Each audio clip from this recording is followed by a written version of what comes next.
Welcome, everyone. You're listening to Structure Talk, a Structure Tech presentation. My name is Bill Ulrich, alongside Tessa Murray and Ruben Saltzman. As always, your three-legged stool coming to you from the Northland, talking all things houses, home inspections, anything else that's rattling around in our brain.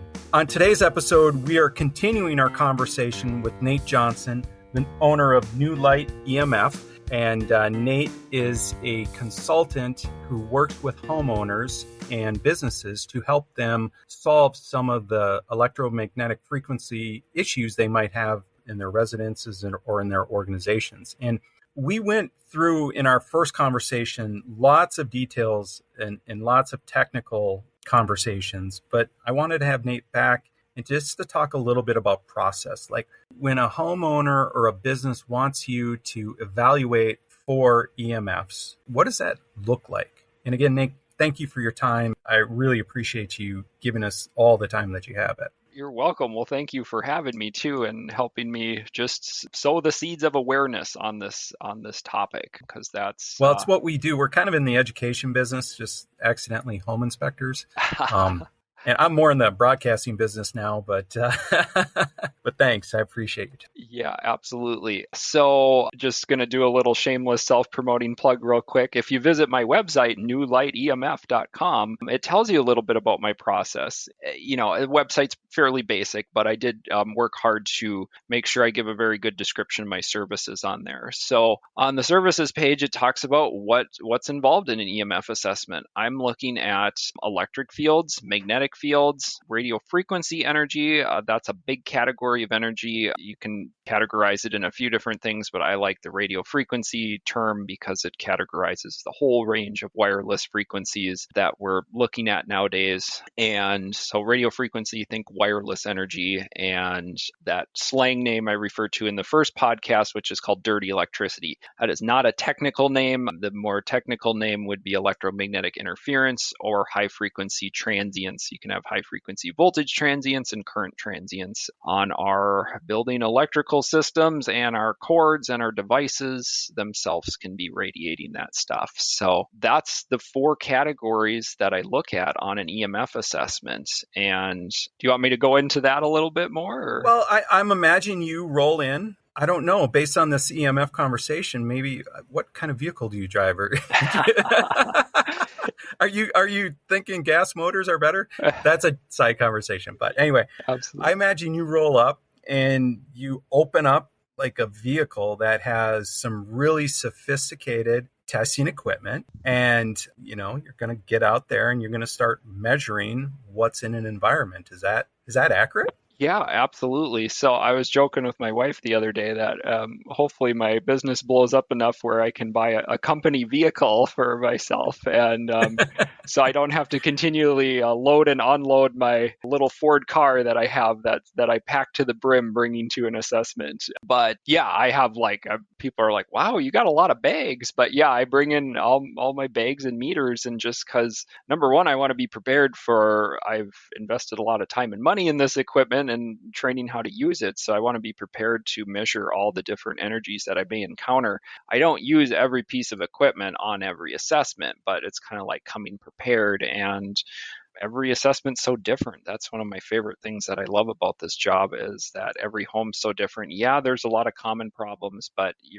they're gonna be presented in a different way, and you need equipment of all sorts, shapes, and sizes, and expense to measure this stuff. We talk a lot at Structure Tech about our reports and how we communicate with clients. Right? There's the three legs of our communication stool, which is tell them what you found, tell them why it's a problem, and tell them what to do, right? Like give them some guidance.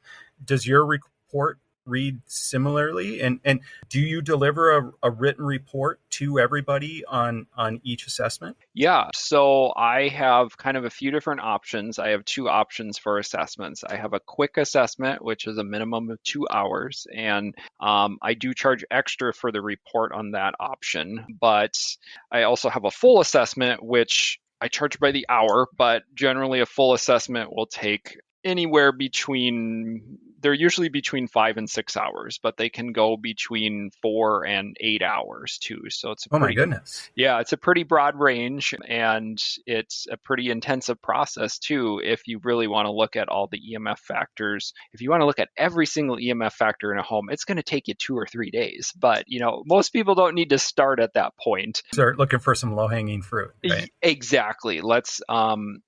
I love your guys' philosophy too. So that's what I do is I go in and I say, we have these different categories. These are extreme exposure concerns. So we want to get you out of the extreme exposure category for sure. And those are going to be my highest priorities to get you out of those things. Cleaning up your electrical system, so important. I don't advocate. A lot of people, I think, can be scared that, well, I got to give up everything. Well, no, you might have to give up some things. I'm really going to encourage you to give up those Bluetooth headphones we were talking about. But there's an alternative, and we do have to make some lifestyle changes. So I'm encouraging people to do those. Oftentimes, those are free or very low cost. And other repairs recommendations can get more expensive. Wiring errors can get expensive to fix because you never know how involved it's going to be until the electrician gets there. And I recommend I work with a few electricians that I know, so they're familiar with my work and friendly towards it. Some are a little hostile towards it, but once I start speaking their language, usually they come around a little bit too. So, can I ask just an oddball electric question? Absolutely. Reverse polarity,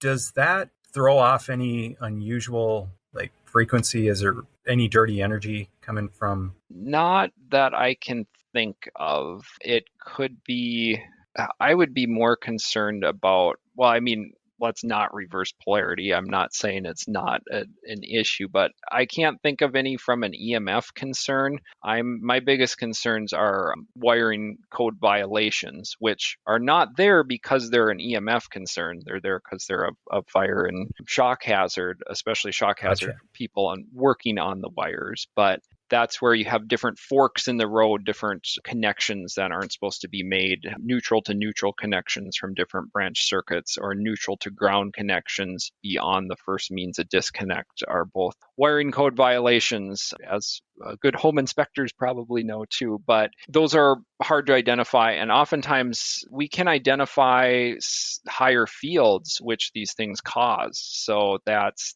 a key symptom of those things on my initial assessment. Then oftentimes a recommendation is like, we got to dig into this more because you have a symptom of a wiring violation. So that's where we dig into what kind it is further. Nate, did you have any electrical training prior to this? Because learning electricity is no joke. Yeah. And we've interviewed Douglas Hansen on this podcast. He's the author of Electrical Inspections for Existing Dwellings. That book is gold. It absolutely talks about every potential issue you're going to find from the first house wired in 1896 or whenever it was, right up until today. But electricity is a complicated issue, and so I'd just be curious, did you have any background in electricity? Because you're very articulate in the electrical world. So, well, thank you. I appreciate that. No, technically not. Just amateur, not professional training. So I'm amateur computer geek. I've been building computers since I was in about 6th or 7th grade, and so I know. Are you a gamer? Yep, I do play games in my free time sometimes. So let's just talk about gaming very quickly. My son has built a lot of gaming computers, and he's very, very proud of the speed and the power that he's put into these boxes. And so send you a picture, Bill, to show him of my computer. He'll like it. I forget his quote in high school when he was a senior, but he's like, all things can be solved with speed and power. Is there a lot of, are kids exposing themselves to a lot of EMFs?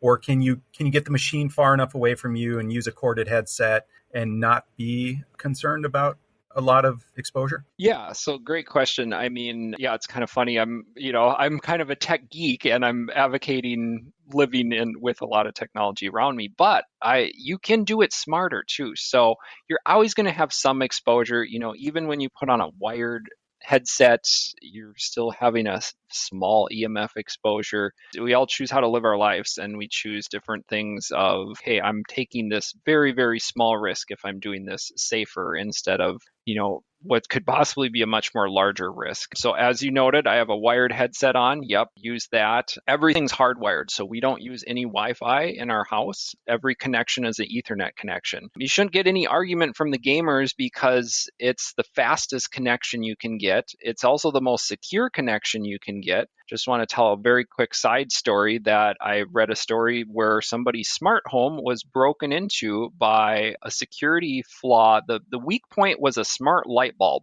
So the hackers got into their house through a light bulb. Kid you not, Wi-Fi controlled light bulb, and they opened up the front door and basically cleared out the house when they were gone, because the front door lock was, of course, a smart lock too. So if you didn't have any wireless technology in your house, you need to penetrate the network by a literal hardwired connection. And so I always advocate to people, Ethernet connections are the safest, the most secure, and the fastest. So you shouldn't get any flack from the gamers. Now, moms, dads, whoever, you got to run a cord to the system. So you got to get that up there somehow, but everything's hardwired. I have a wired keyboard, wired mouse. I have like a gaming keyboard, and then I was scanning the frequencies on it, and I'm like, holy cow, there's frequencies coming off the backlit LEDs on them. So I turned off the LEDs on my keyboard, and there's less frequencies coming out of it. So you can get pretty geeky with it. And of course, I've gotten to the nth degree. I've custom shielded all the cords that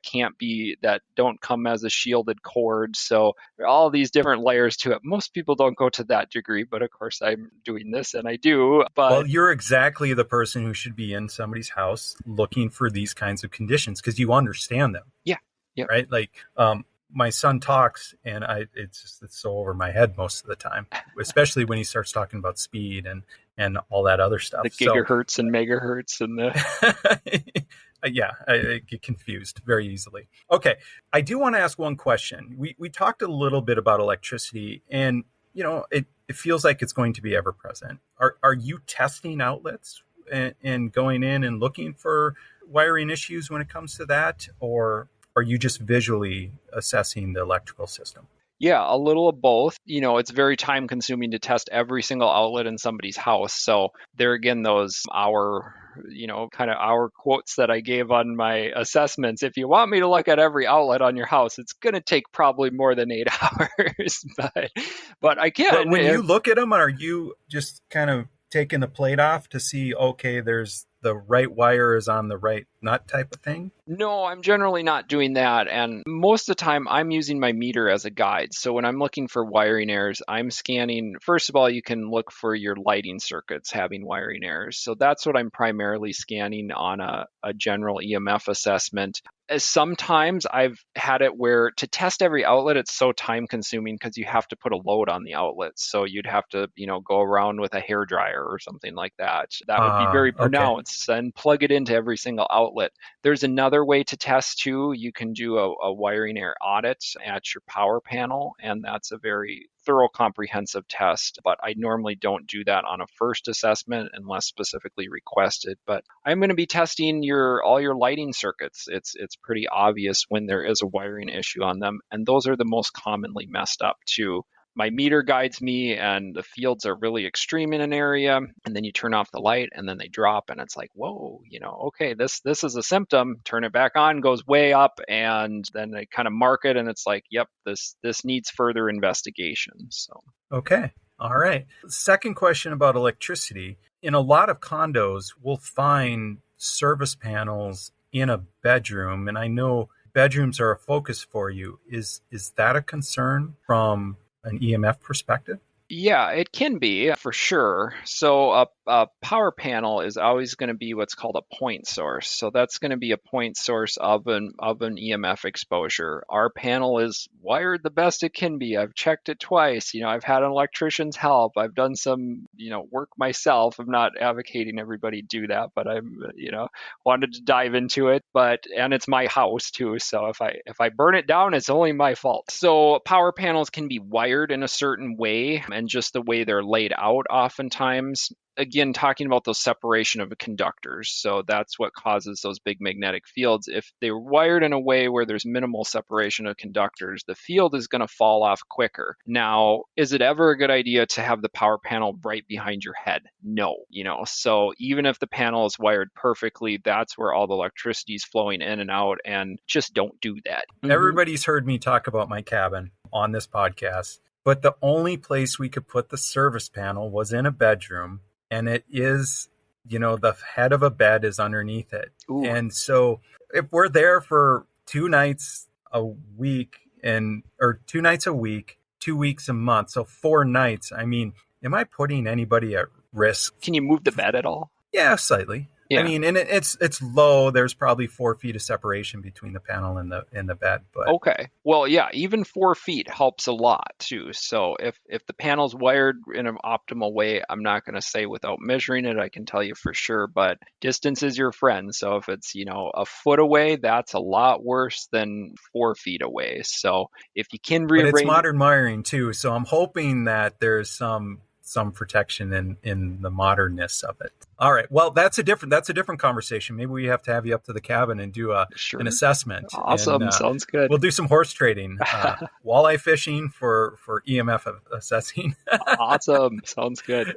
All right. So you're in the house thinking electricity. You're looking electricity. Do telephone wires, like hardwired phones, raise any red flag for you or no?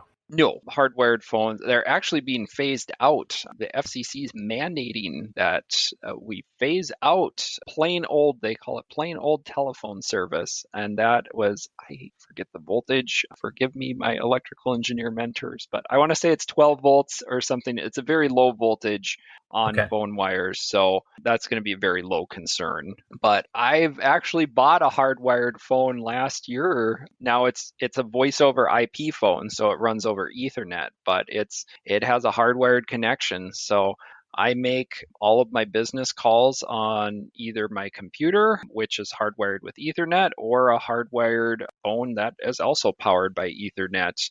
So yeah, I advocate people do that. And then if you talk on your cell phone a lot, another thing I advocate is a wired headset.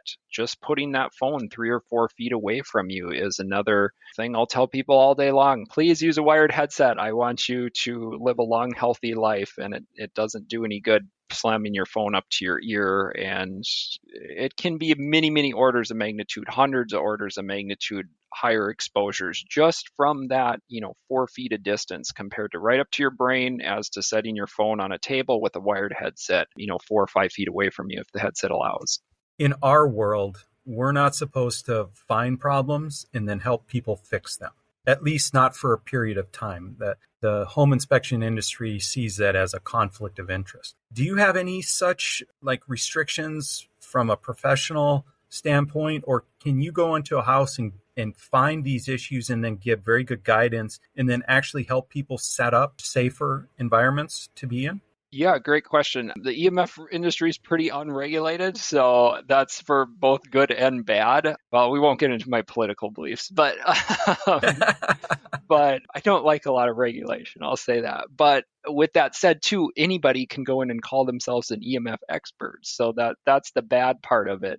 But I have had professional training, and I don't have a university degree. There really is no such thing as I know. But going back to your question, I don't believe there's a conflict of interest. I try to be very upfront with my clients and say, here's what you can expect. Here's, if you do this action, it's impossible to give 100% accurate numbers, but I'm like, hey, in past actions, if you buy this product or do this remediation, you can expect a 90+% reduction in your exposures. So I also encourage clients to lay out a plan for remediation. Some things I can do myself. I'm willing to do shielding paint if people want it. You don't need a professional license to paint. You do need a professional license to work on electricals, so that's where I get the electricians involved. But the electricians like to have me there too, because I'm more than willing to help them, number one, and number two, they don't have the meters I have. So they're like, is the is the fields better? The guy asked me that I work with a lot, the awesome electrician. And I'm like, nope, they're still there. Okay, well, let's try this. Then he tries that. Are the fields better? Yes, they're better. Okay, awesome. We got it that time or whatever. So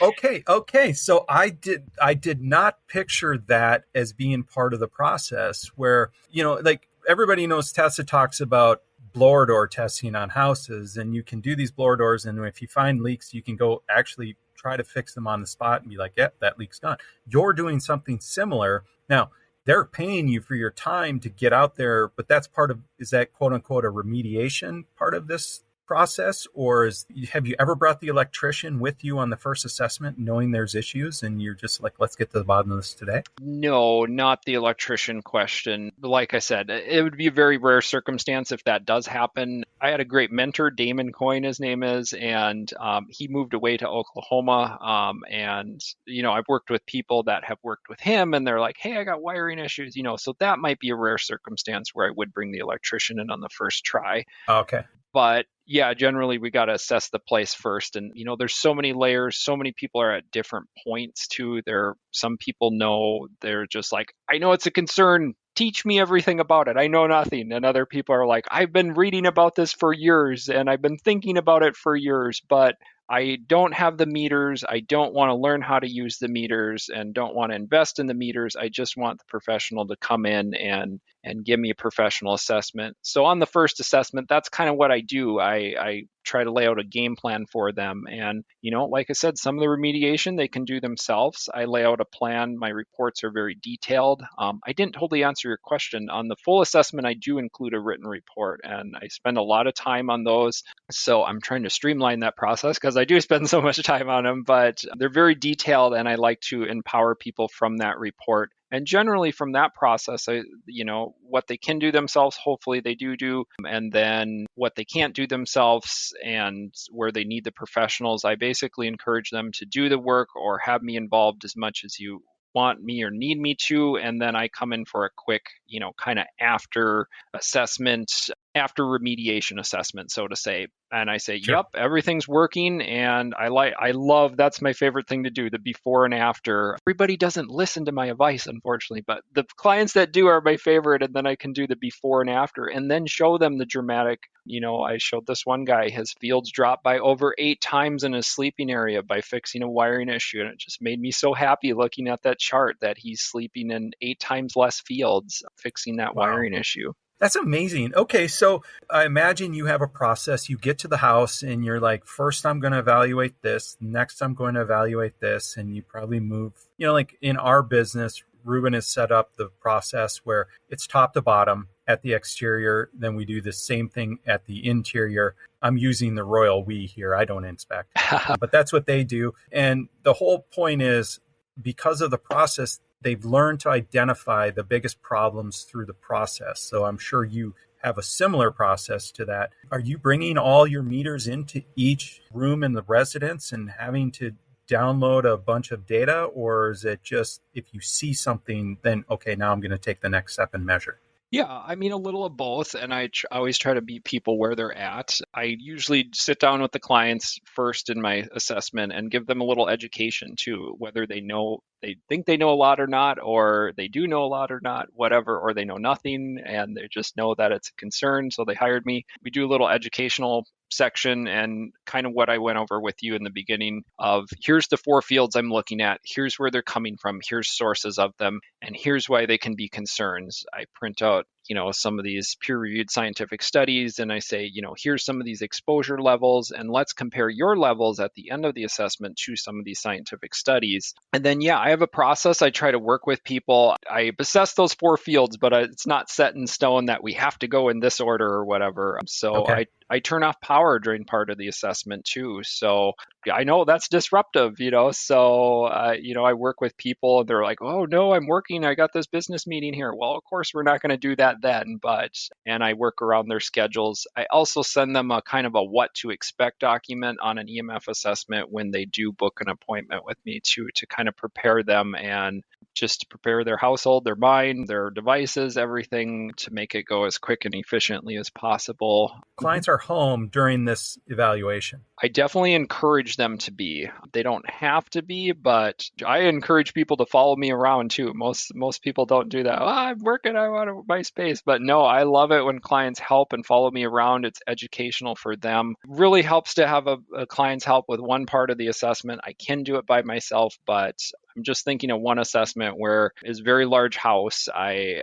Probably 4,000 or 5,000 square feet. And I was there almost 7 hours, but his wife came home from work to help me with the part that had, needed the second person where it really speeds up the process. And then I did the rest of the assessment by myself, and then he came home from work and, I gave him the details. But that's fine. That works. But it's a lot more real when you can see the meters, you can hear them, some of them have kind of a Geiger counter effect. So it's, it's clicking louder as it's going closer to the source. So people are like, whoa, it's really buzzing now. What's going on there? And, I'm like, well, that could be an issue, but we'll talk about it at the end. You got to keep them on track. But it's a lot of steady mind. Calm down. There's no issues yet. But it's a lot of fun. I encourage people to tag along with me. It's very educational, and I'll put them to work too. I have them record numbers on a clipboard sometimes to help them save them time and money if they're willing. I can do it all myself too. So does it start with a kind of dining room consultation where you're sorting out or passing out this information, explaining the process, and then you get into the measurables and the data collection, and they're helping you possibly or not, and then you wrap up, you're out of there, you head back to your home office, and you begin constructing the report? Yep, exactly. You kind of described the process pretty well, so I'm collecting the data. I do sit down with them at the end, and that's obviously a very important conversation. And I give them, first of all, I'm giving them the information multiple ways. So whether you're doing a short or a full home assessment, you're going to hear a audio summary, a conversation where you can interrupt me, ask as many questions as you want, but I'm going to give you, here's what I found, here's what I would prioritize. And I normally record that conversation too and send them a recording of it, just because it is like a fire hose of information. So I know everybody doesn't listen to it, but some people have told me that's helpful. Well, we've learned in the home inspection industry that oftentimes people pay for these reports and then they don't even read them. Yeah. Well, go figure, right? Yep. I know that frustrates me. I'm like, I spent 5 hours writing that report and you haven't looked at it yet, but they paid me for it. Yeah, it's fascinating. Everybody learns differently. I learned through listening and watching much better than I learned through reading. And so I would be like forward in the table conversation, 2 elbows on, listening, like eye contact, the whole thing. The report would probably be more over my head because it'll get into technical things and sometimes numbers bang around in my head. So anyway. I try to make it as approachable as possible. It actually sounds like a fun experience to go from zero knowledge on any of this to literally, I don't know, maybe 75% of the way to somewhat of an understanding. And I imagine you help really change lives at a molecular level. I love it. Yeah, well, I hope so. And that's my goal, is to help people for sure. And I've heard people tell me, one client told me that she hasn't dreamt in a long time. And after she started doing some of the remediation I recommended, she was having vivid dreams and sleeping better, having more energy.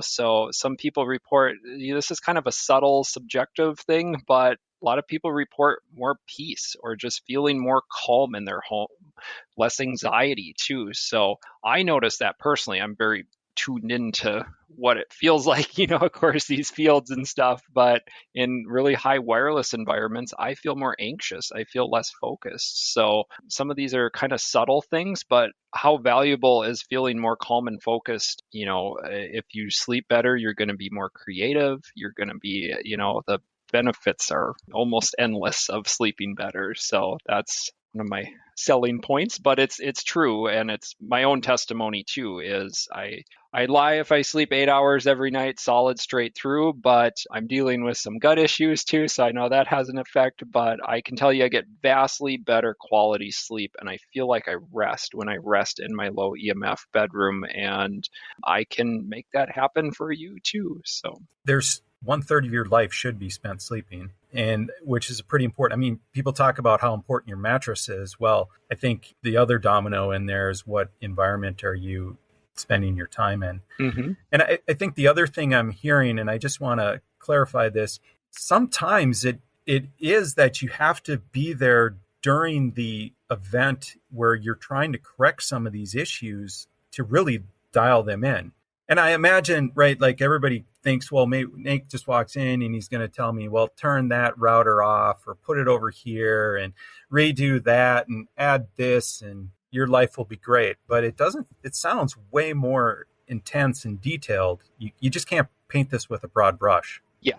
Yes, absolutely. That's so true. And that's a line from one of my reports too, is that I say, as you may notice from some of my suggestions, there is not a cookie cutter solution to a lot of these things, but I give multiple solutions and angles to things if there are. And all of my solutions are based in physics, based in science. They're based in let's try to measurably reduce our exposure. So kind of going back to that, is there any conflict of interest? Well, you could say, well, I'm advocating this thing, but I'm going to say that it's going to, do this for you and I can prove it to you, so that's not that many industries can do that. That's one of the really fun things too. You can go to the doctor and they're, oh, we're going to make you better. Well, I don't feel any better, so I can't prove some of the subtle things. I can't, and that's even part of I try to be upfront with people. I can't guarantee you'll feel better, or I'm not advocating I'm curing cancer. I don't want the FDA after me. Nate Johnson's EMF assessments are curing cancer. No, I'm not claiming that. But all my solutions are measurable. So that's, I guess, what I'm advocating. And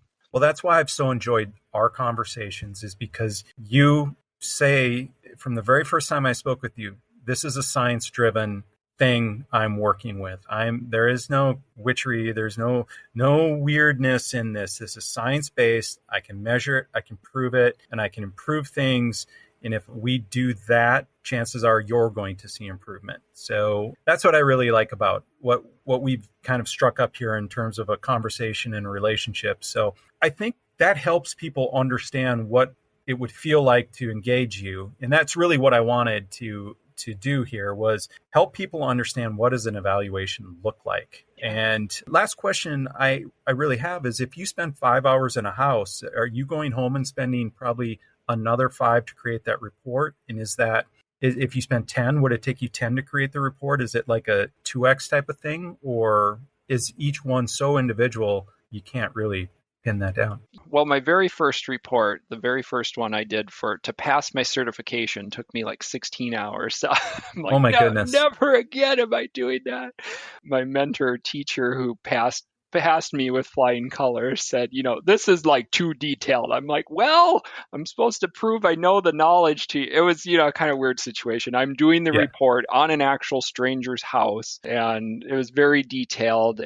But yeah, to go back to your question, I currently not charging really a lot extra for the report. That's included in a full assessment, and I'm trying to streamline that process as much as possible. But I have gotten a lot better. It doesn't take me 16 hours now. But well, you know now what you didn't know before, right? So that learning, there's efficiencies that get built in. But okay, well, it's a significant investment of time on your part to deliver all this information. Yes. And I had an energy audit in my house, and the gentleman who came and did it, I thought was really thorough. He had all these gauges. He took a lot of measurables, and it made me feel good. He's taking measurables, collecting data. And I feel the same way. You're doing the exact same thing, and then turning around and then kind of communicating back what that means, how you can address it and move forward and sort of lighten your EMF burden, so to speak. Yeah, my reports take me a few hours, and some people I know read them. I include an hour of support follow-up time on a full assessment too. So I don't want to leave people Okay. high and dry. That's remote follow-up support time. I'm not going to come back to your site with all my meters for free, but you can avoid the subject of being somewhat technical. I try to be as approachable and explain things as best as possible, as best as I know how and was trained to. But yeah, you got to be at least a little bit technical, and they're like, okay, Nate, walk me through this. I've had clients, and I'll set up a Zoom call or a phone call or whatever, or I do a lot of email support with people with quick questions about, it can be completely unrelated to your situation too. I have clients ask me and they haven't used their follow-up time, and they just say, what do you think about this product? So I do some research for them, and I'll send them my professional opinion about the product that they're researching. So Awesome. Well, why don't we do this? Why don't we close the episode by you just telling everybody how they can get a hold of you, how to schedule an assessment. And again, I just want to reiterate that I found Nate on it's called the Building Biology Institute, buildingbiologyinstitute.org. And that's how I happened across Nate. So if you're outside of our area, which is Minneapolis, St. Paul market, there was a long list of consultants that do the work that Nate does.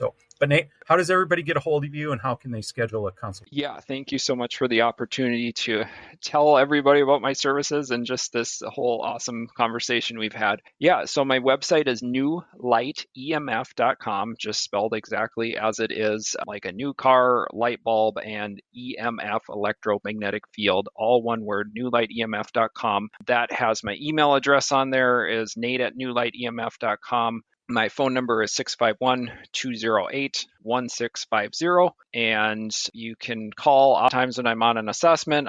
I always have my phone on airplane mode, interferes with measurements, and I don't want to be radiated while I'm doing the assessment too. So leave me a message. If you get my voicemail, I do check those regularly and should return your call shortly. Or a lot of people start the conversation by email too, it just to kind of schedule a time that whatever works for having. I give basically I'll cut you off at 30 minutes, but I like to say 20 to 30 minute free consultation if you call. Let's talk about your situation. And a lot of people utilize that and don't hire me. So don't hold it against them. That's my free consultation. But hopefully we can schedule something to look at your personal situation and help you reduce these fields in your home. I just want to mention two other resources. The Building Biology Institute, that's where I was trained. There's a whole list of professionals too on there. I will travel too. I do charge a travel fee outside the Minneapolis metro area, but Wisconsin, Iowa, the Dakotas, I'm happy to travel if you want to pay the travel fee, and I can, come to a more remote place too.